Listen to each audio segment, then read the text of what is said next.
Hi hello friends, എല്ലാ കൂട്ടുകാർക്കും നമ്മുടെ ഇഷ്ടമാത്രം സീരിയലിലെ ഇനി വരാൻ പോകുന്ന നാളത്തെ നല്ലൊരു എപ്പിസോഡിന്റെ പ്രൊമോ റിവ്യൂയിലേക്ക് തന്നെ സ്വാഗതം കേട്ടോ. ചാനൽ ആദ്യമായിട്ടാണ് കാണുന്നെങ്കിൽ ഒന്ന് സബ്സ്ക്രൈബ് ചെയ്ത് ലൈക്ക് ചെയ്ത് സപ്പോർട്ട് ചെയ്യണേ.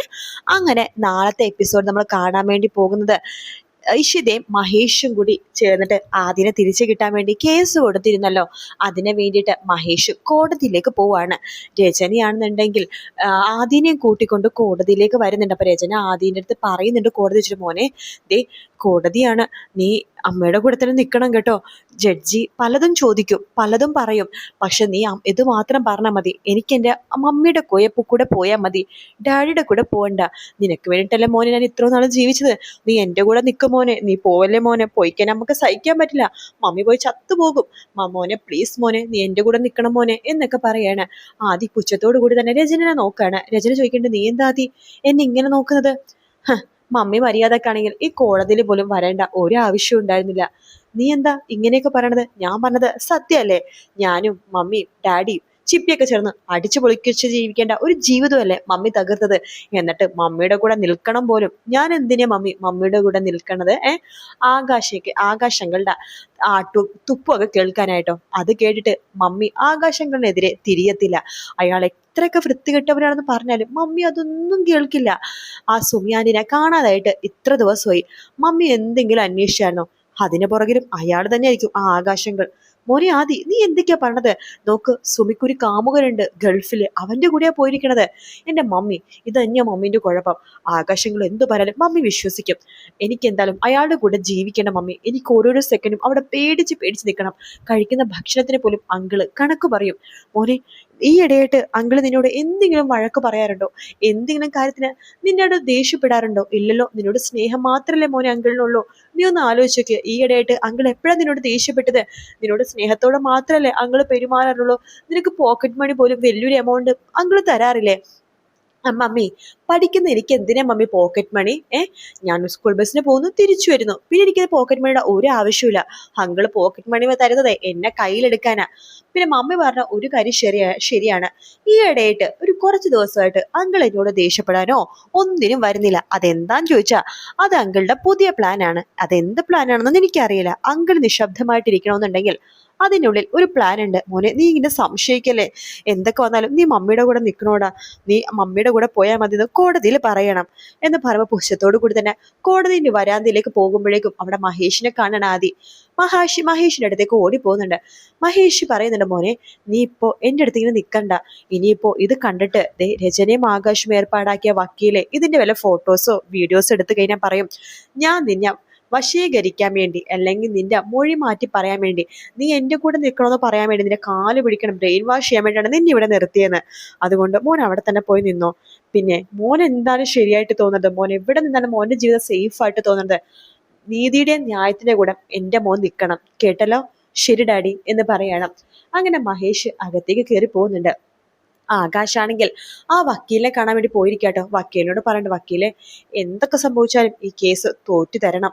മഹേഷിന്റെ അടുത്തേക്ക് തന്നെ ആ കുഞ്ഞു പോണം.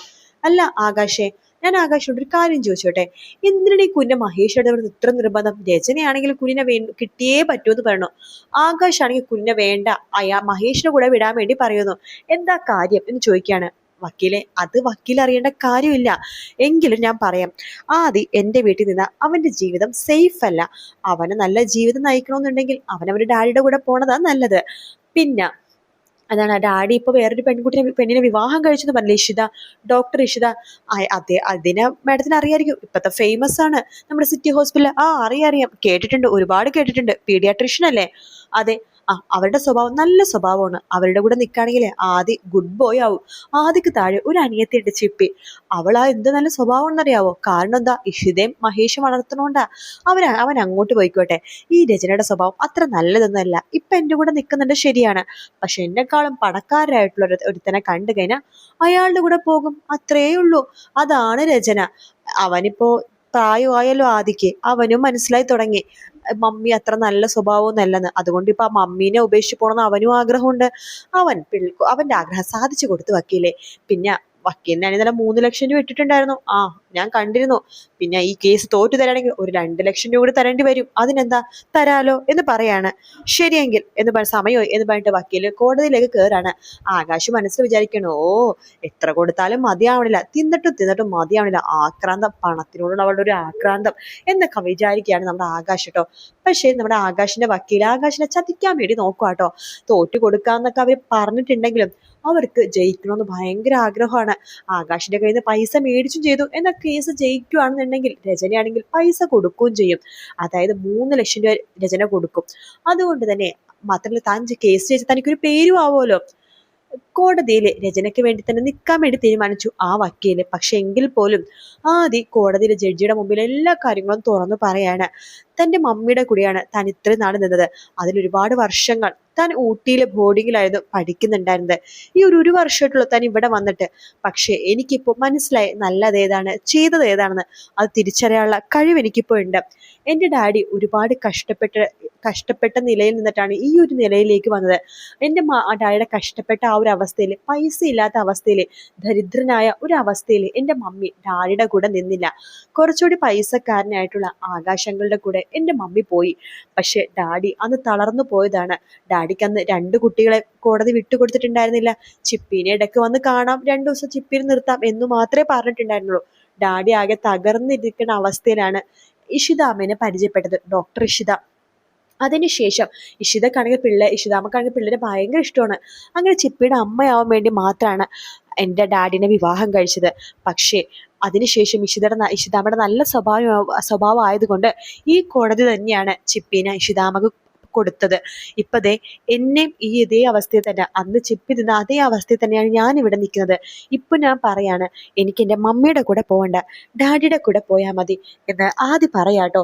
ആദ്യം ആ ഒരൊറ്റ വാക്കിൽ ജഡ്ജി വീണു പോവാണ്. രചനയ്ക്ക് എന്തെങ്കിലും പറയാനുണ്ടോ എന്ന് ജഡ്ജി ചോദിക്കുമ്പോൾ രചന പറയണ്ട്, എൻ്റെ മോൻ അവൻ്റെ അറിവില്ലായ്മ കൊണ്ട് പറഞ്ഞു പോണതാണ്. ഈ കുറച്ച് ദിവസങ്ങളായിട്ട് ഞാനും അവനും ചെറിയൊരു വഴക്കവും പിണക്കവും കാര്യങ്ങളൊക്കെ ഉണ്ട്. ചെറിയ സൗന്ദര്യ പിണക്കം. അതിന് പുറത്ത് അവൻ ഇങ്ങനെയൊക്കെ കാണിച്ചു കൂട്ടനാണ് യുവർ ഓണർ. അല്ലാതെ എൻ്റെ മോനെ എന്നെയായിട്ട് ഒരു ദേഷ്യമില്ല. അവനെ ഞാനില്ലാതെ ജീവിക്കാൻ പറ്റില്ല. എനിക്കും അങ്ങനെ തന്നെയാണ്. എനിക്ക് ഈ ലോകത്തെ ഏറ്റവും വലുത് എൻ്റെ മോനെയാണ്. എൻ്റെ മോൻ ഇപ്പൊ പിണക്കത്തിന്റെ പേരിലാണ് ഡാഡിയുടെ കൂടെ പോകണമെന്ന് പറഞ്ഞത്. പക്ഷെ നാളൊരു സമയത്ത് ഇപ്പൊ പട മഹേഷിന് ഒരു കുഞ്ഞും കൂടി ആവാൻ വേണ്ടി പോകാണ്. ഇനിയും മഹേഷിന് കുഞ്ഞുങ്ങളാകുമായിരിക്കും. അപ്പൊ എൻ്റെ മക്കൾ അവിടെ ഒരു അധികപ്പറ്റാവും. അതെനിക്ക് ഉറപ്പാണ്. എൻ്റെ മോനെ എൻ്റെ കൂടെ വിടണം. എൻ്റെ മോൾ ഓൾറെഡി അവിടെ ഉണ്ടല്ലോ, പിന്നെ മോനെയും കൂടി വിട്ടു കൊടുക്കരുത് യുവർ ഓണർ.